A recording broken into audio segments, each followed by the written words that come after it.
Hi అండి, నమస్తే. Welcome back to my channel. ఇవేంటనుకుంటున్నారా? బుల్లెట్స్ అండి. నేను బుల్లెట్స్ తయారు చేశాను. స్వీట్గా ఉండే టమోటా సాస్తో తింటున్నాను. సౌండ్ వినిపించిందా? కరకర.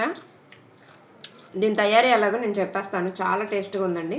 వాతావరణం కూల్గా ఉన్నప్పుడు వేడివేడిగా ఇవి వేసుకుని సాస్తో తింటే మరి ఆ లెవలే వేరు.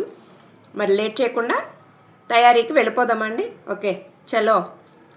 బుల్లెట్స్ రెడీ చేసుకోవడానికి కావాల్సినవి: పెద్ద సగ్గుబియ్యం 1 గ్లాస్ తీసుకున్నాను, 1 కప్పు వరిపిండి, చిన్న చిన్న ముక్కలు అల్లం, వెల్లుల్లిపాయ కూడా ఒక 4 రెబ్బలు చిన్న చిన్నవి కట్ చేశాను, ఒక పెద్ద ఆనియన్ ఒకటి తీసుకున్నాను, కొత్తిమీర, ఒక 2 గ్రీన్ చిల్లీస్ కట్ చేసి పెట్టుకున్నాను. ఫస్ట్ ఇవి మిక్సీలో బరకగా ఒక్కసారి అలాగే తిప్పాలి. వేసుకొని మిక్సీ గిన్నెలో వేసుకుని మనం ఇవి మిక్సీ వేసేసుకుందాం. అంటే ఎక్కువ మెత్తగా చేయకూడదు, పలుకులుగా చేసుకోవాలి. చూడండి, 1 పల్స్ ఇచ్చేసాను. దీనిలోకి 1 బంగాళదుంప నేను ఉడకబెట్టుకున్నాను, వేసేస్తాను. వేసేసి ఫస్ట్ ఇవి పిసికేసుకుందాం. ఆలు మనం పిసికేసుకున్నామండి. 1 కప్పు రైస్ పౌడర్ తీసుకున్నాను. దానిలో ఇందాక మీకు చూపించాను కదండి, మొత్తం ఆనియన్స్ ఇవన్నీ, అల్లము, వెల్లుల్లి, జీలకర్ర, పచ్చిమిర్చి, కొత్తిమీర ఇవి కూడా వేసేసుకుందాము.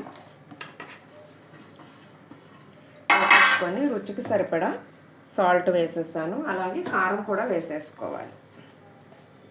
కారం కూడా ఇవన్నీ కూడానండి మనం చపాతీ ముద్దలాగా కలుపుకోవాలన్నమాట. కలిపేసుకుందాం. కొంచెం వాటర్ యాడ్ చేసి కలుపుకుందాం. చూసుకోండి, మనం కొంచెం పిండి ముద్ద తీసుకొని ఇలా 2 చేతులతో అనుకోవాలి. ఇవిగో చూడండి, పళ్ళల్లోకి చేసి పెట్టాను. ఫ్రీగా దూరంగా పెట్టండి.